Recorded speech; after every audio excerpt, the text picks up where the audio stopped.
Hello बच्चों, क्या हाल चाल? सब बढ़िया? Okay, very good. बच्चों, आज की क्लास 12th वालों के लिए है। इसमें हम chapter number 4 means determinants start करने जा रहे हैं। डिटर्मिनेंट मैट्रिक्स का समझ लिए। अगर आप मैट्रिक्स अच्छे से पढ़े हैं तो आपको डिटर्मिनेंट बहुत ही ईजिली समझ में आएगा, क्योंकि मैट्रिक्स जो है वो बेस है डिटर्मिनेंट का, और मैट्रिक्स और डिटर्मिनेंट कंबाइंड करके ही एक आपके पास क्वेश्चन आता है जो कि लॉन्ग क्वेश्चन में आता है।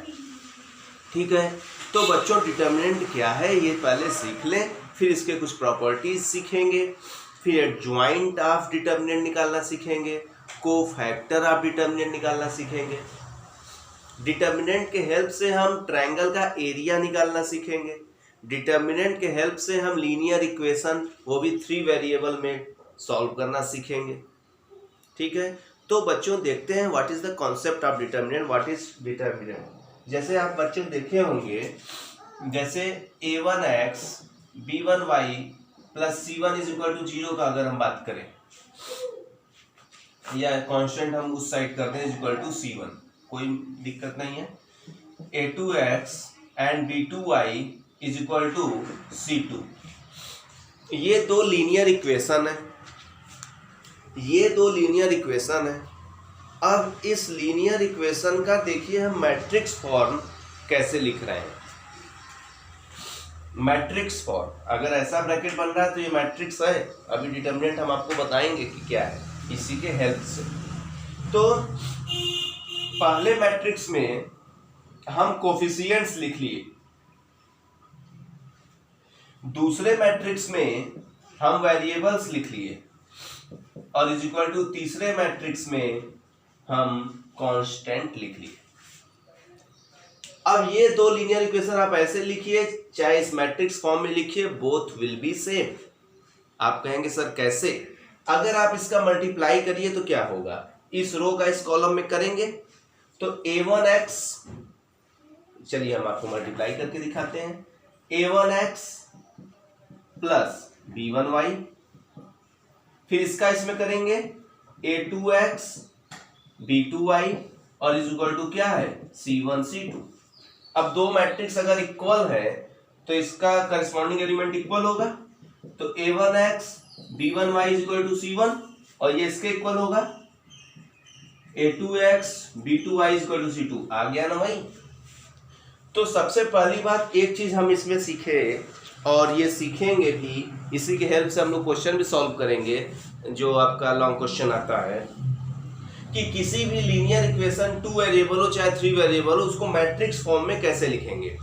पहले मैट्रिक्स में कोफिशिएंट लिखेंगे, दूसरे मैट्रिक्स में वेरिएबल लिखेंगे, तीसरे मैट्रिक्स में कांस्टेंट लिखेंगे। जरा एक एग्जांपल हम आपको और देते हैं, a1x b1y c1z is equal to, यहाँ d1 कर लें, a2x b2y c2z is equal to d2। अब बच्चों ये लीनियर इक्वेशन आ गया कितने वेरिएबल में? 3 वेरिएबल्स में आ गया। कितने वेरिएबल्स में आ गया? 3 वेरिएबल्स में आ गया। अब इसको मैट्रिक्स फॉर्म में हम लोग कैसे लिखेंगे? अब इसको मैट्रिक्स फॉर्म में हम लोग कैसे लिखेंगे? तो पहले मैट्रिक्स में क्या करेंगे, कोफिशिएंट लिख लेंगे। ठीक है, एक और ले लें, क्योंकि 3 वेरिएबल है तो 3 इक्वेशन रहेगा ही रहेगा, तभी वो सॉल्व हो पाएगा। तो यहां क्या आ जाएगा बच्चों, a3 b3 c3, और दूसरे मैट्रिक्स में वेरिएबल, और तीसरे मैट्रिक्स में कांस्टेंट। हमेशा कांस्टेंट को उस तरफ कर देंगे और उधर लिख देंगे। जैसे सपोज यहाँ लिखा रहता है +5, तो उधर हम करते -5 हो जाता, तो यहाँ -5 लिखते। अब इसका मल्टीप्लाई करके इक्वल करेंगे तो यही आएगा।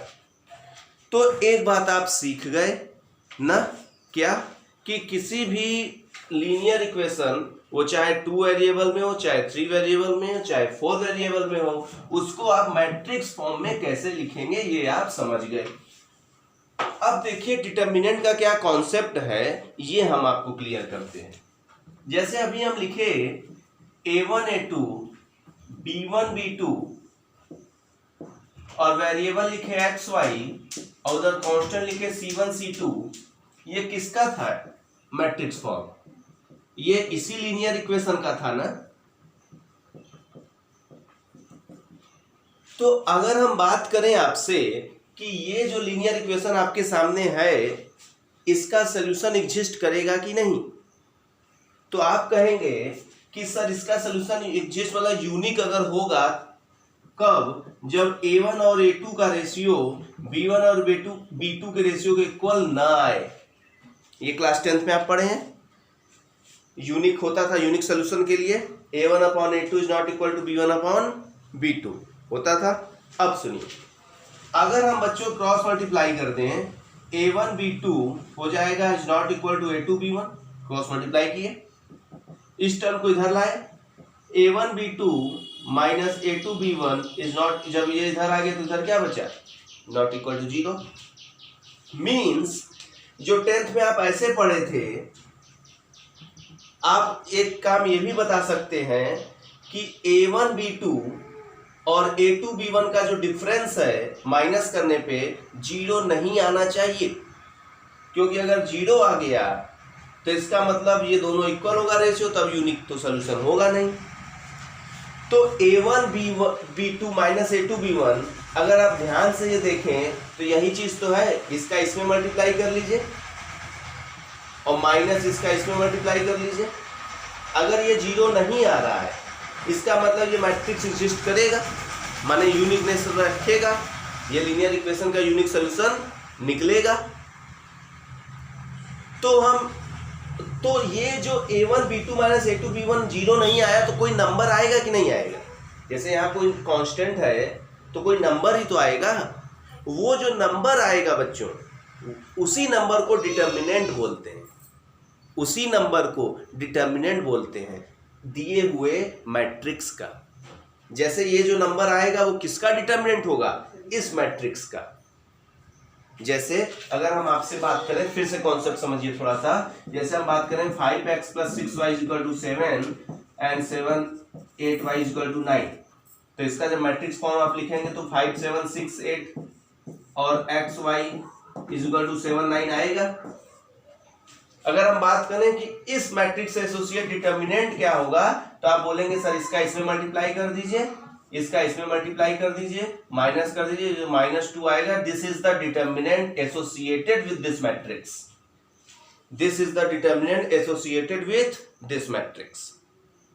तो डिटर्मिनेंट क्या है? डिटर्मिनेंट सिंपली एक नंबर है। हाँ, वो नंबर रियल भी हो सकता है और कॉम्प्लेक्स भी हो सकता है। डिटर्मिनेंट रियल भी हो सकता है और कॉम्प्लेक्स भी हो सकता है।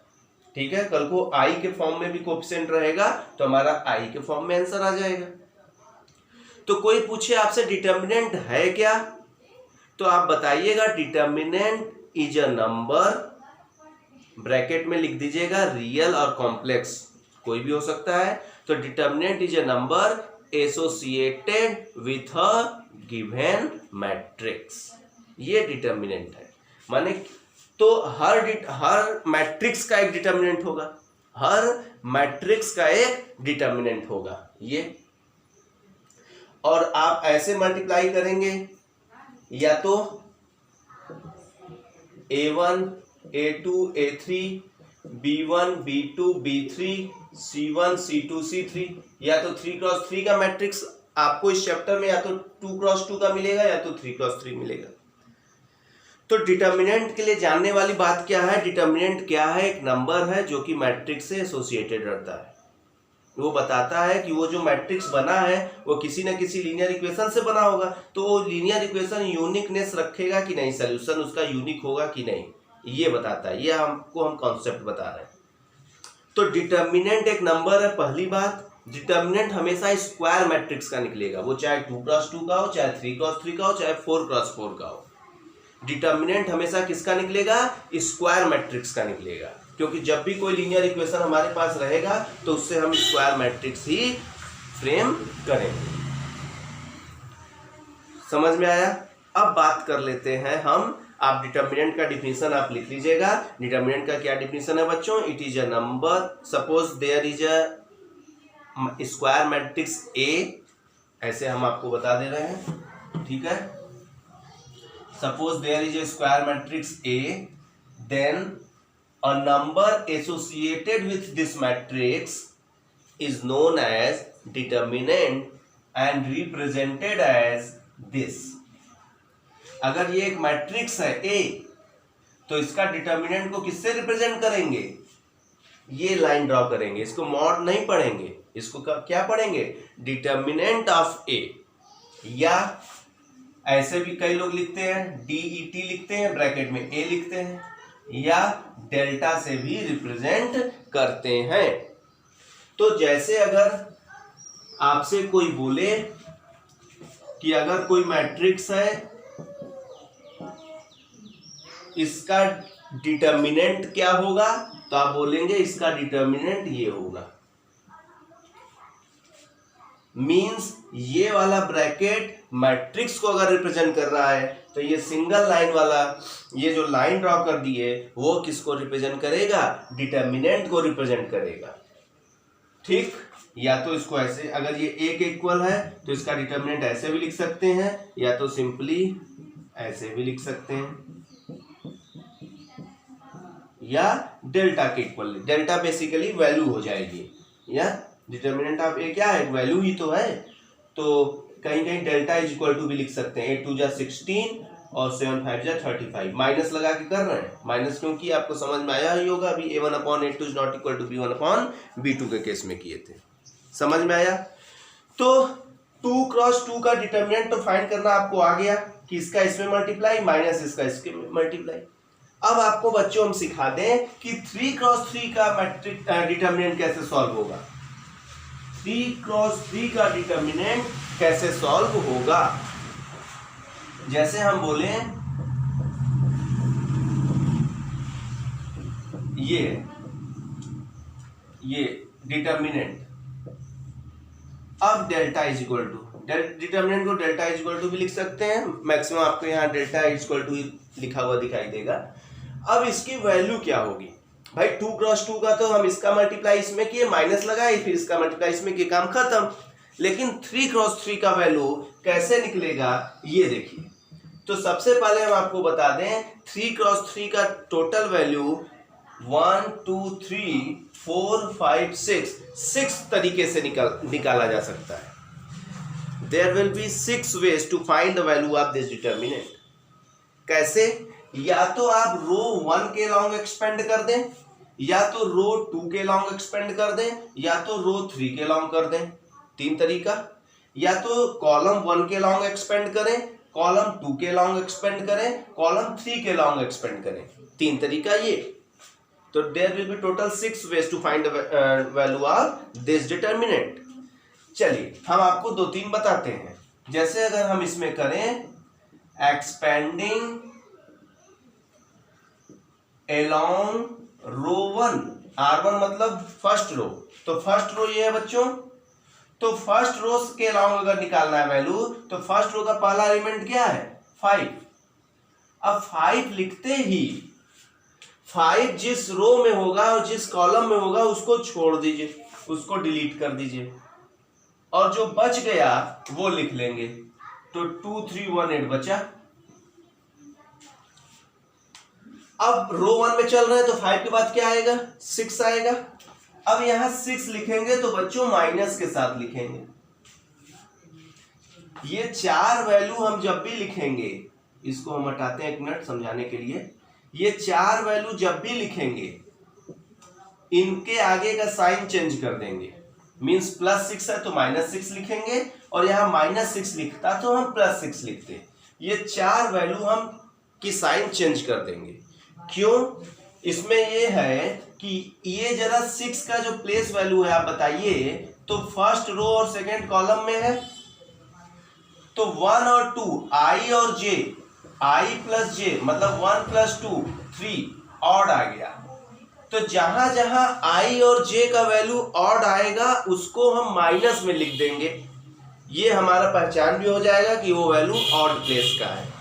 जैसे अगर इसकी बात करें तो बच्चों ये भी देखिएगा ऑड प्लेस पे है, ये देखिए दूसरे रो और पहले कॉलम में है, तो 2 1 ऐड करेंगे 3, ऑड ये भी ऑड प्लेस पे है, ये तीसरे रो दूसरे कॉलम में है, थर्ड रो सेकंड कॉलम में है, तो 3 और 2 5, ये भी ऑड प्लेस पे है, तो इसका भी साइन चेंज करते।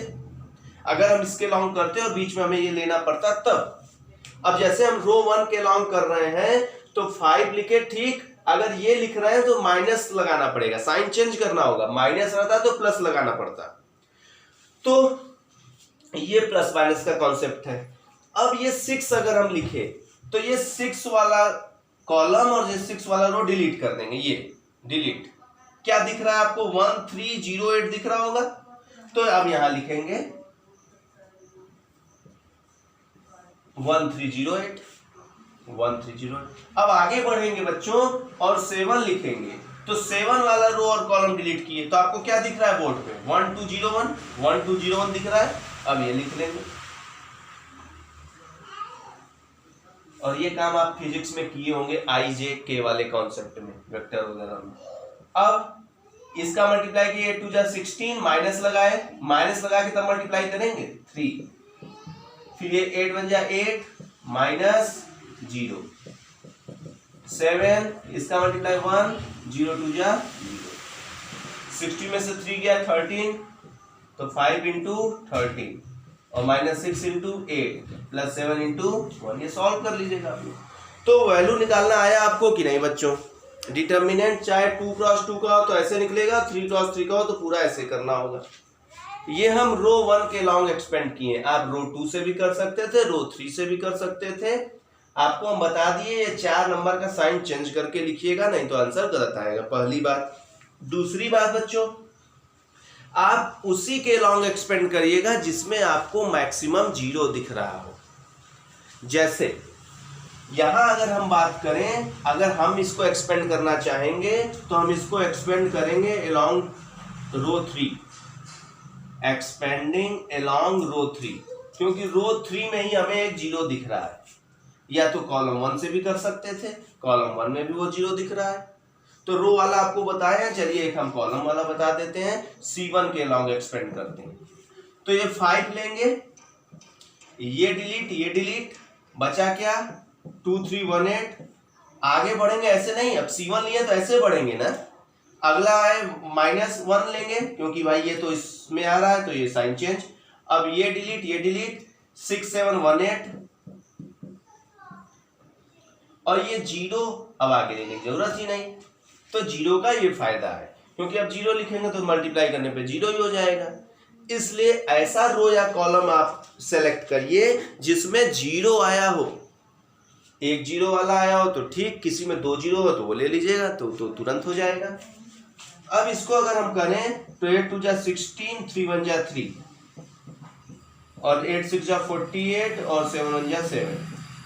16 में से 3 गया, 5 इंटू 13, और 48 में से 1 गया 41, 13 5 गया 65 माइनस 41, 5 में से 1 गया 4, 6 में 24। इसका भी आंसर देख लेंगे बच्चों, वही आएगा। कैलकुलेशन बस सही रहे। 65 ये माइनस प्लस 41 हो जाएगा, 5 में से 1 गया 4, 6 में 4 गया 24। तो आप किसी भी एक्सपेंड करिए रो और कॉलम के अकॉर्डिंग, आपका आंसर सेम आएगा। तो कुछ समझ में आया डिटर्मिनेंट क्या है? डिटर्मिनेंट 2 क्रॉस 2 का कैसे सॉल्व करते हैं, 3 क्रॉस 3 का कैसे सॉल्व करते हैं, लीनियर इक्वेशन को मैट्रिक्स के फॉर्म में कैसे लिखेंगे, ये हम समझे। और उस मैट्रिक्स से एसोसिएटेड नंबर होगा, उसी को बोलते हैं डिटर्मिनेंट। वो रियल भी हो सकता है और कॉम्प्लेक्स भी हो सकता है। तो this is the intro of 4.1। 4.1 is a very easy chapter. तो आते हैं, आइए 4.1 हम लोग खत्म कर लिया जाए आज ही। चलिए बच्चों, हेडिंग लिखिए एक्सरसाइज 4.1। ये देखिए क्वेश्चन नंबर 1 और 2 में इवैल्यूएट द डिटर्मिनेंट्स, मतलब ये जो सामने आपको 3 डिटर्मिनेंट दिख रहा है और देखने से ही लग गया होगा आपको कि ये 2 क्रॉस 2 का है, इसका वैल्यू डिटरमाइन करना है। तो 2 क्रॉस 2 में तो हमें ज़्यादा टेंशन लेना नहीं है, इसका इससे मल्टीप्लाई करेंगे और माइनस लगाएंगे, फिर इसका इसमें मल्टीप्लाई करेंगे, -5 इंटू 4, तो आएगा -2 और ये -20 हो जाएगा +20, कितना आ जाएगा बच्चों 18। ये आपका आंसर हो जाएगा। इसी तरह इसमें ये मल्टीप्लाई इसमें करेंगे तो क्या आएगा cos स्क्वायर थीटा, और माइनस लगाएंगे तो ये इसका मल्टीप्लाई करेंगे तो क्या होगा माइनस लगा है ना, और sine theta sine square theta, और ये माइनस माइनस क्या हो जाएगा cos स्क्वायर थीटा, अरे प्लस हो जाएगा, और ये साइन स्क्वायर थीटा, और cos square theta sine square theta क्या होता है 1 होता है। सिमिलरली इसका मल्टीप्लाई आप इसमें करेंगे तो देखिए x square minus x plus 1 का मल्टीप्लाई आप किसमें करेंगे एक्स प्लस 1 में, और माइनस लगाएंगे तब इसका मल्टीप्लाई इसमें करेंगे एक्स प्लस 1 का एक्स माइनस 1 में। तो मल्टीप्लाई कर लेंगे क्या आएगा x cube minus x square plus x, और 1 का करेंगे तो x square minus x plus 1, और इसका करेंगे तो ए स्क्वायर माइनस बी स्क्वायर यहाँ लग जाएगा माइनस, तो ये आ जाएगा x cube minus x square, और ये minus x square minus 2x square plus x cancel हो जाएगा, ये -1 और ये भी प्लस माइनस माइनस +1 और +1 2 हो जाएगा, और ये plus x square plus 2 minus में x cube minus plus minus हो जाएगा तो ये घट जाएगा। देख लीजिएगा आप लोग कैलकुलेशन तो आप लोग अपने से करिएगा। बेसिकली करना क्या है इसका इसमें मल्टीप्लाई माइनस लगा के इसका इसमें मल्टीप्लाई। तो अब आप हैबिचुअल हुए 2x2 का मैट्रिक्स तुरंत सॉल्व हो जाएगा। 2x2 का मैट्रिक्स जो होगा उससे एसोसिएटेड ये डिटर्मिनेंट होगा। इस डिटर्मिनेंट की वैल्यू सॉल्व हो जा रही है पक्का ना। चलते हैं, अभी हो सकता है 3x3 का भी आपके सामने है। तो आइए नेक्स्ट क्वेश्चन हम लेते हैं। ये देखिए बच्चों क्वेश्चन नंबर 3। क्वेश्चन नंबर 3 में देखिए ये एक मैट्रिक्स है, जहां ये ब्रैकेट लगा वो मैट्रिक्स है, और हमें ये प्रूव करना है कि डिटर्मिनेंट ऑफ 2a, तो determinant of 2a is equal to 4 into determinant of a। तो डिटर्मिनेंट ऑफ 2a निकालना है तो सबसे पहले हमें 2a एक मैट्रिक्स चाहिए होगा। जैसे अगर इसके सोल्यूशन का बात करें तो अगर a इज इक्वल टू हमारे पास 1 4 2 2, तो इसका डिटर्मिनेंट a क्या होगा, इसका मल्टीप्लाई इसमें 2 और माइनस इसका मल्टीप्लाई इसमें 4 2 जाए -6 आ गया। लेकिन हमें ये डिटर्मिनेंट ऑफ a के अलावा डिटर्मिनेंट ऑफ 2a भी चाहिए, तो पहले इसमें हम 2 से मल्टीप्लाई करेंगे। Also since a is equal to 1 4 2 2, तो इसका मतलब 2a इज इक्वल टू, अगर किसी मैट्रिक्स में हम किसी नंबर से मल्टीप्लाई करते हैं तो वो सभी एलिमेंट्स में मल्टीप्लाई होता है। ये हम लास्ट चैप्टर में सीख के आज यहाँ पे खड़े हैं। तो इस 2 का मल्टीप्लाई इसमें करेंगे तो 2 2 4 2 4 जाए 2 2 जा 4। अब ये 2a वाला मैट्रिक्स आ गया, तो अब इसका डिटर्मिनेंट निकालेंगे 2a का। अब 2a का डिटर्मिनेंट निकालेंगे, 2a वाला मैट्रिक्स चाहिए था ना हमें। अब मल्टीप्लाई करिए 4 2 जा 8 और 8 4 जा 32, और 8 में से 32 माइनस कर दीजिए, कितना आ जाएगा -24। ये आ गया करेक्ट। अब हमें ये जो प्रूफ करना है उसका लेफ्ट हैंड साइड लेते हैं और राइट हैंड साइड लेते हैं। चलिए हम बात कर लेते हैं इस जगह पे। जो लेफ्ट हैंड साइड है वो है हमारा डिटर्मिनेंट ऑफ 2a, जिसकी वैल्यू हम -24 निकाल चुके हैं। और जो राइट हैंड साइड है हमारा वो लिखा है 4 इंटू डिटर्मिनेंट ऑफ a। तो डिटर्मिनेंट ऑफ a की वैल्यू -6 और मल्टीप्लाई कर देंगे तो -24। Now clearly left hand side is equal to right hand side, hence proved. Click किया? अगर नहीं क्लिक किया तो क्वेश्चन नंबर 4 सेम है, 3x3 का बस में उसमें मैट्रिक्स है। आइए वो भी कर लेते हैं, इसको नोट कर लीजिए। आते हैं क्वेश्चन नंबर 4 पे। चलिए क्वेश्चन नंबर 4 देखिए सेम पैटर्न का क्वेश्चन है, 3x3 का है, ये प्रूव करना है। चलिए बात हम कर लेते हैं। जैसे हमारे पास a है तो पहले इसका डिटर्मिनेंट का वैल्यू बताइए। इसको आप किसके लॉन्ग एक्सपेंड करना चाहेंगे? देख रहे हैं यहाँ पे 2 0 है तो इसी के लॉन्ग कर दें, या यहाँ भी 2 0 इसके भी लॉन्ग कर सकते हैं। चलिए हम इसको करते हैं expanding along column first. Column first, क्योंकि केवल 1 लिखेंगे और काम खत्म हो जाएगा, ये दोनों 0, इसको सेलेक्ट करना नहीं है। तो 1 लिखे तो ये और ये डिलीट हो गया, तो बचा 1 2 0 4। आगे बात करने की हमें जरूरत ही नहीं है, क्योंकि बात करके भी क्या करेंगे जब 0 ही 0 आएगा। तो 4 और -0 आंसर आ गया इसका, डिटरमिनेंट ऑफ ए का आंसर आ गया 4।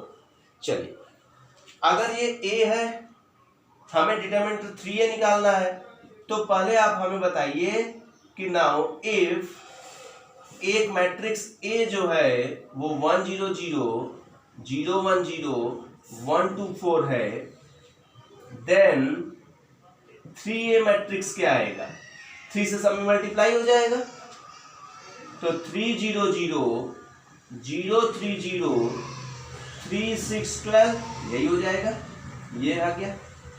और अगर अब इसका हमें डिटरमिनेंट चाहिए तो इसको एक्सपेंड कर देंगे हम, तो कॉलम फर्स्ट के अकॉर्डिंग एक्सपेंड करें, तो ये क्योंकि 3 लेंगे और ये काम खत्म हो जाएगा क्योंकि दोनों 0 ही है, तो ये डिलीट करेंगे तो 3 6 0 12 बचेगा, और मल्टीप्लाई किए तो 12 3 जा 36 6 0 3 × 36 कितना आ जाएगा? 108। अब बात कर लेते हैं LHS RHS का। LHS क्या है? डिटरमिनेंट ऑफ 3a, जिसकी वैल्यू हम 108 निकाल चुके हैं। RHS क्या है? 27 डिटरमिनेंट ऑफ a, और डिटरमिनेंट ऑफ a की वैल्यू हम यहाँ 4 निकाल चुके हैं। 4 से 28, 4 2 8 और 2 जो कैरी था 108। यहाँ भी हम देखें LHS और RHS इक्वल आ गया, हेंस प्रूव्ड। कर लेंगे, इजी लगा। चलिए, अब क्वेश्चन नंबर 5 में 4 क्वेश्चन दिया है। क्या? 3 cos 3 का मैट्रिक्स दिया, उसकी वैल्यू फाइंड करनी है, तो कोई एक मैट्रिक्स, एक डिटरमिनेंट हम फाइंड कर लेते हैं। चलिए, आते हैं नेक्स्ट क्वेश्चन पे। चलिए बच्चों, क्वेश्चन नंबर 5 का मैं 4 डिटरमिनेंट दिया है, तो कोई एक हम ले लिए हैं, जैसे आपको फिर से एक बार हम क्लियर कर सकें। तो अगर इसको हम देखें तो कहीं 0 तो है नहीं, तो किसी के अलाउंग भी एक्सपेंड कर सकते हैं। तो जनरली हम लोग तुरंत फर्स्ट रो ही लेते हैं, एक्सपेंडिंग अलोंग फर्स्ट रो। क्या करेंगे बच्चों? 3 लेंगे और ये वाला कॉलम और रो डिलीट, बचा कितना? 1 -2 3 1। अगला उठाएंगे, ये वाला उठा रहे हैं तो साइन चेंज करके लिखेंगे, या तो ऐसे आप लगा दीजिए। अब ये डिलीट और ये डिलीट, क्या बचा? 1 -2 2 1, सही है। अगला लिए 5, तो ये डिलीट 1 1 2 3 3, इसका मल्टीप्लाई इसमें किए 1, और इसका मल्टीप्लाई करेंगे माइनस लगा के, तो ये -6 तो +6 हो जाएगा भाई, माइनस पहले से लगाएंगे माइनस ये, और ये 4, इसी तरह ये 1 हो जाएगा, और इसका मल्टीप्लाई करेंगे माइनस लगा के, तो माइनस पहले से तो 4 हो गया प्लस में, और इसी तरह 3 -2 6 + 7 3 जा 21, 4 + 5 4 जा 20, और 3 में से 2 गया 1 5 जा 5, ऐड कर लेंगे 20 20 45 46, ये आंसर आ जाएगा। तो आई थिंक अब आप जल्दी जल्दी करना सीख गए। क्वेश्चन नंबर 6 भी सेम था, एक डिटरमिनेंट दिया है, उसकी वैल्यू फाइंड करनी है। बच्चों, अब बचा 2 क्वेश्चन आपका इस एक्सरसाइज में, क्वेश्चन नंबर 7 और क्वेश्चन नंबर 8। क्वेश्चन नंबर 7 में 2 पार्ट है, तो कोई एक देख लेते हैं। जैसे हम पहला ही पार्ट अगर देखें तो 2 4 5 1 = 2x 6 4x। ये गलती मत करिएगा कि आप इसको उठा के इसके इक्वल कर दिए और 2x = 2 और x की वैल्यू 1 आ गई, यहां भी या तो इक्वल कर दिया, x की वैल्यू 1 आ गई। ये गलती मत करिएगा, ये गलती आप नहीं करेंगे डिटरमिनेंट में। ये काम तभी करते हैं जब ये मैट्रिक्स रहता है, मैट्रिक्स में करस्पॉन्डिंग एलिमेंट इक्वल होते हैं, डिटरमिनेंट में इक्वल नहीं होते हैं। चाहे तो यहां देखिए, अगर आप इसको कंपेयर करिए तो x की वैल्यू 2, यहां भी सेम आ जा रहा है, यहां भी अच्छा सेम आ गया, कहीं कहीं डिफरेंट आ जाएगा, कहीं कहीं डिफरेंट आ जाएगा। जैसे इस क्वेश्चन में आप देखेंगे कंपेयर किए तो x = 6, अभी देखते हैं क्या उसमें आ रहा है। बात समझ में आ गया? कंपेयर नहीं करना है डिटरमिनेंट में, कंपेयर नहीं करना है डिटरमिनेंट में, कंपेयर नहीं करना है। हम बार बार इस पे प्रेशर कर रहे हैं, मैट्रिक्स में कंपेयर करना है। तो करना क्या है सर, इसमें वैल्यू फाइंड करना है, इसका मल्टीप्लाई इसमें और इसका मल्टीप्लाई इसमें, यही काम इधर भी। 2x² हो जाएगा -24, यह आएगा -18, 2x² -24, -24 इधर आके प्लस हो गया, 24 में से 10 गया 6 हो गया, 2 से डिवाइड किए 6 को 3 हो गया, तो x की वैल्यू आ गई ±√3। सोचिए, और आप x की वैल्यू क्या लिख रहे थे 1, यहाँ पे x की वैल्यू क्या आएगी ±√3, यहाँ √3 रखेंगे। देखिए अगर यहाँ √3 रखिए तो या -√3 रखिए, तो अगर जैसे √3 हम प्लस रख रहे हैं तो 2√3 × 3 6 आएगा और 6 हो जाएगा 24, 6 में से 24 जाएगा -18, तब इसके LHS और RHS इक्वल आएगा। वेरीफाई करने के लिए हम बता रहे थे, फिर आ गया आपका आंसर। इसी तरह इसमें भी करना है। इसमें क्या करेंगे, यहाँ लिखे कर रहे हैं, इसका सोल्यूशन आप यहाँ ऊपर कर रहे हैं, कंपेयर नहीं करेंगे। 5 2 जा 10, 4 3 जा 12, 5 × x 5x, 2 × 6x, -2 = -x, x = 2। ठीक है, यहाँ कोइंसिडेंस हो गया कि x = 2, ऐसे भी आ रहा है वैसे भी आ रहा है, बट आप प्रोसीजर ही अपनाएंगे। चलिए एक क्वेश्चन और देख लेते हैं, हो सकता है कोई डाउट हो तो वहाँ क्लियर हो जाए। कैलकुलेशन आप एक बार अपने से जरूर किया करिए। इसका इसमें मल्टीप्लाई करेंगे तो x² आएगा, इसका इसमें मल्टीप्लाई करेंगे तो 36 आएगा, इसका इसमें मल्टीप्लाई किए तो 36 और इसका इसमें मल्टीप्लाई किए तो 36, तो x² -36, ये इधर बचा 0, ये उधर गया प्लस हो गया, तो x = आ जाएगा ±√36, और बच्चा जान रहा है कि √36 क्या होता है, 6 होता है। समझ में आ गया बच्चों? तो ये पहली क्लास थी आपके डिटरमिनेंट की। आई होप आपका कुछ कॉन्सेप्ट बना होगा। 4.1 कंप्लीट हुआ। अगले वीडियो में हम आपको प्रॉपर्टीज ऑफ डिटरमिनेंट बताएंगे कि कितने प्रॉपर्टीज होते हैं, फिर उस पर बेस्ड एक्सरसाइज जो हमारा 4.2 वो लगाएंगे। ठीक है बच्चों, तब तक वीडियो को लाइक करिए, आप सब्सक्राइब करिए अगर चैनल पे नए हों, और आपके दोस्त हों तो उनको शेयर करिए। ठीक है बच्चों, चलिए तब तक आप इतना रिवाइज करिए, एग्जाम्पल पढ़िए। मिलते हैं नेक्स्ट वीडियो में। ओके बाय बच्चों, कीप लर्निंग।